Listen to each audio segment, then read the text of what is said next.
जय श्री राम। स्वागत है आप सभी का वैदिक ज्योतिष की 6th क्लास में।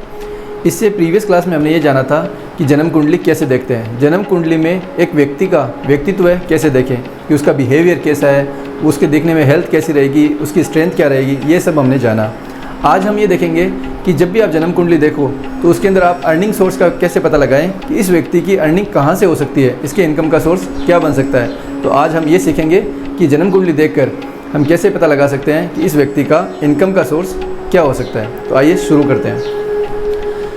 ये हमारा नेटल चार्ट है, जन्म कुंडली, जिसे हम लग्न कुंडली बोलते हैं। लग्न कुंडली से हम कैसे पता लगाते हैं कि एक व्यक्ति का इनकम का सोर्स क्या हो सकता है। तो इसके लिए हम सब जानते हैं कि प्रीवियस क्लास में हम बता चुके कि भावों का क्या क्या महत्व होता है, कौन कौन से भाव क्या क्या रखते हैं। फर्स्ट लग्न होता है तो सेकंड क्या होता है, धन का भाव होता है, धनेश इसका स्वामी होता है। तो सेकंड हाउस में जो ग्रह बैठता है वो कहीं ना कहीं आपके इनकम का सोर्स बनता है।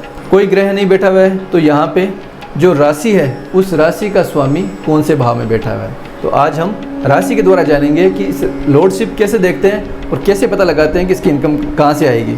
जैसे यहाँ पर 1 नंबर राशि है, यहाँ पे नंबर तो लिखे होंगे, फॉर एग्जाम्पल जैसे 1 नंबर लिखा हुआ है तो 1 नंबर राशि का स्वामी मंगल। तो मंगल कहाँ बैठा हुआ है वो अपने को देखना है। अगर 2 नंबर है तो 2 नंबर वृषभ, और 2 नंबर आपको ये देखना है कि शुक्र कहाँ बैठा हुआ है। अब हम बात करते हैं जैसे फॉर एग्जाम्पल कि 1 नंबर लिखा हुआ है और मंगल ग्रह यहाँ विराजमान है। तो अब आप कैसे कैलकुलेट करोगे कि इस व्यक्ति की इनकम क्या होगी, किस प्रकार से अपना धन अर्जित करेगा। तो ये होता है लग्न। यहाँ से हम देखते हैं व्यक्ति की फिजिकल और मेंटल स्ट्रेंथ, यानी ये व्यक्ति जितना फिट रहेगा उतना इसका इनकम का सोर्स अच्छा रहेगा। ये कोई फिजिशियन हो सकता है, ये कोई जिम ट्रेनर हो सकता है, वहाँ से इसकी इनकम आ सकती है। यदि ये मंगल ग्रह कोई सा भी हो सकता है, हम एक एग्जाम्पल लेके चल रहे हैं, ये 1 नंबर राशि है और इसका स्वामी मंगल है। मान के चलो कि यहाँ मंगल आ जाए, यानी राशि का स्वामी स्वयं भाव में आ जाए। स्वराशि में अगर ग्रह बैठा है, सेकंड हाउस में बैठा है, तो हम इनकम कैसे कैलकुलेट करेंगे कि इसकी इनकम कहाँ से आएगी। इनकम का सोर्स सेकंड हाउस होता है खान पान का, फाइनेंस का और जेम्स एंड ज्वेलरी का। तो ऐसा व्यक्ति कोई खान पान से जुड़ा हुआ काम कर सकता है, कोई फाइनेंस का काम कर सकता है, या जेम्स एंड ज्वेलरी से भी पैसा कमा सकता है। यदि ये ग्रह यानी सेकंड हाउस लॉर्ड, द्वितीय भाव का स्वामी, जो कि अभी यहाँ पर मंगल है, ये थर्ड हाउस में विराजमान हो जाए। थर्ड हाउस किसका होता है? थर्ड हाउस होता है कम्युनिकेशन का, नेटवर्किंग का, मार्केटिंग का, टूर एंड ट्रेवल का, सोशल मीडिया का, हॉबी का। तो ऐसा व्यक्ति थर्ड हाउस से जुड़े हुए जो भी सोर्सेज है उनसे ये अपनी इनकम कर सकता है। ये कोई टूर एंड ट्रेवल में ऐड हो सकता है, मार्केटिंग कर सकता है, नेटवर्किंग का काम कर सकता है, इसके अलावा सोशल मीडिया से भी ये पैसा यहाँ कमा सकता है। ऐसे हम कैलकुलेट करते हैं जन्म कुंडली देखकर। अब हम बात करते हैं, सपोज करो यहाँ पर 5 नंबर राशि है तो इसके स्वामी हो गए सूर्य, और वो सूर्य बैठ गए आपके 4th हाउस में। 4th हाउस होता है प्रॉपर्टी का, कंफर्ट का, लग्जरी का। तो ऐसे व्यक्ति के लिए इनकम का सोर्स क्या बनेगा कि वो कोई प्रॉपर्टी से जुड़ा हुआ काम कर सकता है, वो कोई व्हीकल का काम कर सकता है, कोई लग्जरी कंफर्ट इनका वो काम कर सकता है, वो इनके इनकम का सोर्स बन सकता है। यदि ये सेकंड हाउस लॉर्ड यानी द्वितीय भाव का स्वामी आपके पंचम भाव में बैठ जाएं, तो हम क्या कैलकुलेट करेंगे।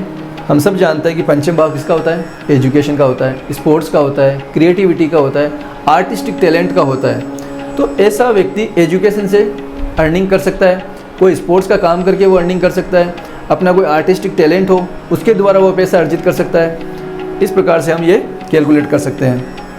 यदि ये 6th हाउस में हो तो 6th हाउस होता है फाइनेंस का, जुडिशरी का, मेडिकल का। तो कोई मेडिकल से जुड़ा हुआ प्रोफेशन इसका हो सकता है, कोई जुडिशरी संबंधी काम इसका हो सकता है, फाइनेंस का, बैंकिंग सेक्टर का इसका काम हो सकता है। तो इनसे जुड़ा हुआ प्रोफेशन इसको आपको यहाँ देखने को मिलेगा। अगर सप्तम भाव में सेकंड हाउस लॉर्ड आ जाए तो क्या होता है, अगर सेकंड हाउस लॉर्ड सप्तम भाव में आ जाए तो उसकी इनकम का कैसे पता लगाएं कि इसके इनकम का सोर्स क्या रहेगा। 7th हाउस जो होता है वो होता है ट्रेडिंग का, ट्रेडिंग से वो पैसा कमा सकता है। वो डेली रूटीन का जो वर्क होता है, डेली सेल परचेज का, यानी कोई भी जो डेली रूटीन का सेल परचेज का काम हो उससे वो पैसा कमा सकता है।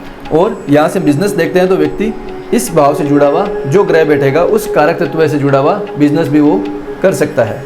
अब हम बात करते हैं कि सेकंड हाउस लॉर्ड यदि अष्टम भाव में बैठ जाए, यहाँ मैं ये सूर्य ले रहा हूँ, सिंह राशि ले रहा हूँ, कोई सा भी नंबर हो सकता है और जो नंबर होगा उसका स्वामी आप यहाँ से कैलकुलेट कर सकते हो। किसी व्यक्ति को कोई भी कन्फ्यूजन हो तो कमेंट बॉक्स के अंदर आप कमेंट करके पूछ सकते हैं। यदि सेकंड हाउस लॉर्ड आपके 8th हाउस में आ जाए तो आपको कैसा पता लगेगा कि ये व्यक्ति कहाँ से इनकम करेगा।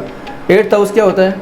8th हाउस होता है, वैसे तो प्रॉब्लम का भाव होता है, काफ़ी क्रिटिकल भाव माना जाता है, लेकिन यहाँ से हम देखें CA, taxation, audit, research, technical, surgeon, ये सब हम यहाँ से देखते हैं। तो इनसे जुड़ा हुआ व्यक्ति काम कर सकता है। इनसे जुड़ा हुआ ओकल्ट को भी हम यहाँ से देखते हैं, यानी कोई व्यक्ति ज्योतिष से पैसा कमा रहा है तो वो भी हम यहाँ से देखते हैं, इस भाव से देखते हैं। तो यहाँ से इसको इनकम का सोर्स बन सकता है।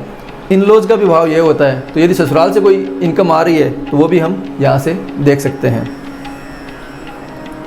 यदि सेकंड हाउस लॉर्ड यानी अभी 8% फॉर एग्जांपल हमने ले रखा है सिंह राशि, तो सेकंड हाउस लॉर्ड बनता है सूर्य। यदि आपके 9वें भाव में विराजमान हो जाए तो आप कैसे कैलकुलेट करोगे कि इस व्यक्ति की इनकम कहाँ से होगी।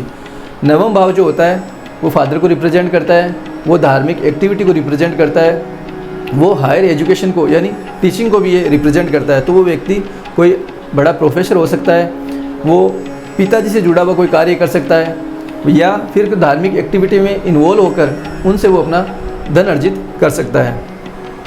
10th हाउस में अगर आ जाए तो 10th हाउस क्या होता है? ये हायर अथॉरिटी को रिप्रेजेंट करता है। वैसे ये कर्म का भाव होता है, तो कर्म करेगा और पैसा आएगा व्यक्ति को, यानी स्टेटस इमेज या व्यक्ति को मिलेगी, या हायर अथॉरिटी का ये कोई काम कर कर उस प्रकार का ये काम कर सकता है। एकादश भाव में यानी 11th हाउस में यदि सेकंड हाउस लॉर्ड द्वितीय भाव का स्वामी आ जाए तो क्या हो सकता है? जो 11th हाउस होता है वो होता है सोसाइटी का, फ्रेंड सर्किल का। तो व्यक्ति कोई क्लब ज्वाइन कर सकता है या कोई सोशल एक्टिविटी करे, वहाँ से वो अपनी इनकम जनरेट कर सकता है सोशल होकर, इस प्रकार से वो एक्टिविटी कर सकता है। यदि 12th हाउस में सेकंड लॉर्ड आ जाए तो क्या होता है?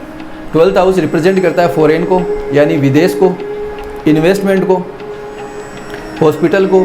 तो ऐसे व्यक्ति की इनकम विदेश से हो सकती है, ऐसा व्यक्ति इन्वेस्टमेंट करके पैसा कमा सकता है, ऐसा व्यक्ति हॉस्पिटल से पैसा कमा सकता है। इस प्रकार से हम ये कैलकुलेट कर सकते हैं। इसके अलावा अब हम बात करते हैं राहु केतु की। हम सब जानते हैं कि राहु केतु जिस भाव में बैठते हैं उस भाव का वो स्वामित्व ले लेते हैं, यानी लॉर्डशिप वो खुद ले लेते हैं। तो यदि यहाँ पे राहु है तो इनकम की बात करें तो राहु फॉरेन को रिप्रेजेंट करता है, राहु टेक्निकल को रिप्रेजेंट करता है, राहु इलेक्ट्रॉनिक्स को रिप्रेजेंट करता है। तो इनसे जुड़ा हुआ राहु इंटरनेट को रिप्रेजेंट करता है, तो इनसे जुड़ा हुआ व्यक्ति काम करके इनकम कर सकता है। हम सब जानते हैं कि सेकंड हाउस खान पान का भी है, तो ऐसे व्यक्ति के खाने पीने से फूड पॉइजनिंग भी देखने को मिलती है। इसके अलावा राहु नैसर्गिक अशुभ ग्रह है, तो यहाँ से हम बचपन को भी कैलकुलेट करते हैं कि एक व्यक्ति का बचपन कैसा रहेगा। तो ऐसे व्यक्ति को बचपन में काफ़ी संघर्ष करना पड़ सकता है, या हम ये बोल सकते हैं उसको जन्म स्थान से दूर भी जाना पड़ सकता है। अगर यहाँ पर केतु आ जाए, केतु क्या है? केतु एक डिटैचमेंट का कारक शो करता है। तो ऐसे व्यक्ति को धन संबंधी परेशानी देखने को मिलती है। वाणी के अंदर वो व्यक्ति बोलने से पहले ज़्यादा सोचता नहीं है, क्योंकि ये भाव वाणी का भी है। इस व्यक्ति के लिए सबसे अच्छा है कि वो जितना स्पिरिचुअल रहेगा उतना ज़्यादा अच्छा रहेगा। इनकम की बात करें तो ऐसा व्यक्ति आयुर्वेद से, योग से, ज्योतिष से, यानी रूट से जुड़े हुए जितने भी प्रोफेशन हैं उनसे वो व्यक्ति पैसा कमा सकता है, उनसे वो अपना धन अर्जित कर सकता है। तो ऑल ओवर आप एक जन्म कुंडली देखकर पता लगा सकते हो कि इस व्यक्ति का इनकम का सोर्स क्या हो सकता है और कौन सा इसके लिए सूटेबल रहेगा। तो आज हमने संक्षिप्त में ये जाना कि जन्म कुंडली देखकर आप व्यक्ति का एक व्यक्तित्व भी पता लगा सकते हो, जो कि हमने प्रीवियस क्लास में बताया, और आज की क्लास में आपने ये जान लिया कि एक व्यक्ति की इनकम कहाँ से हो सकती है, किस भाव से जुड़ी हुई हो सकती है। आशा करता हूँ ये महत्वपूर्ण जानकारी आपको बहुत ज़्यादा पसंद आएगी और आप इस वैदिक ज्योतिष का बहुत अच्छे से आनंद लेंगे और बहुत कुछ अच्छा सीखेंगे। यदि आपके किसी भी प्रकार का कोई डाउट है तो आप कमेंट करके मुझसे पूछ सकते हैं। तो आगे फिर मिलते हैं, तब तक के लिए जय श्री राम।